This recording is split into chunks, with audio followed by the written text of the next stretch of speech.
আওয়ামী তো একটু উর্দু শব্দ, তাই না?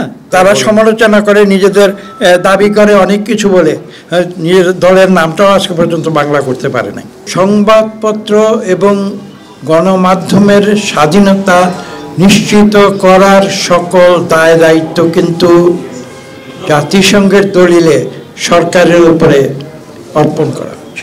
সংবাদপত্রের স্বাধীনতায় বাধা কিন্তু সাধারণ মানুষ দেয় না, বাধা দেয় কিন্তু সরকার। মানুষের কথা বলার স্বাধীনতায় কিন্তু আরেকজন মানুষ বাধা দেয় না, বাধা দেয় সরকার।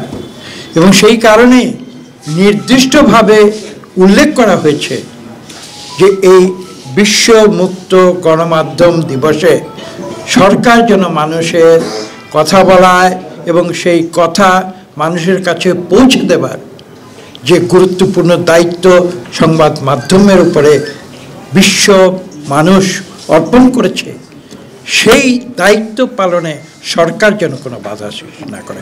এটাই হচ্ছে বিশ্ব মুক্ত গণমাধ্যম দিবসের মূল কথা। The media is powerful. The media is more powerful than the state. আমি কথা বলি এবং বিশ্বাস করি যে মিডিয়া একটি রাষ্ট্রের শক্তির চেয়ে অধিকতর শক্তিশালী। কেন বলছি এই কথা? আমি সেটার ব্যাখ্যা দিয়ে দিচ্ছি। Because the media can do and undo a state itself. অর্থাৎ সরকার যত বড় শক্তিশালী হোক না কেন, তাকে যখন অন্যায় করে, সেই অন্যায়কে প্রকাশ করে দিয়ে মিডিয়া সেই রাষ্ট্রকে গড়তে পারে, ভাঙতে পারে। আমরা আজকে যেখানে বসে আছি এটি কিন্তু একটি অবকাঠামো, যে অবকাঠামো কিন্তু আমি যতদূর জানি একটি ব্রিটিশ আমলের তৈরি মূল ভবনটি। জি, যদিও পরবর্তীতে এই ভবনের গুরুত্ব দিয়ে এটাকে নতুন করে জাতীয় প্রেস ক্লাব হিসাবে প্রতিষ্ঠিত করেছিলেন অন্য কেউ নয়, যাকে বর্তমান সরকার একজন সৈনিক বলে সমালোচনা করে। সেই সৈনিকই কিন্তু সংবাদপত্রের স্বাধীনতা নিশ্চিত করে এই প্রেস ভবনের ভিত্তিপ্রস্তর স্থাপন করেছে। একজন সৈনিক হয়ে যদি সংবাদপত্রের স্বাধীনতাকে সম্মান করতে পারে, তাহলে আওয়ামী লীগ, আওয়ামী তো একটু উর্দু শব্দ, তাই না? জি, বাংলায় বলি জনগণের দল, ঠিক তো?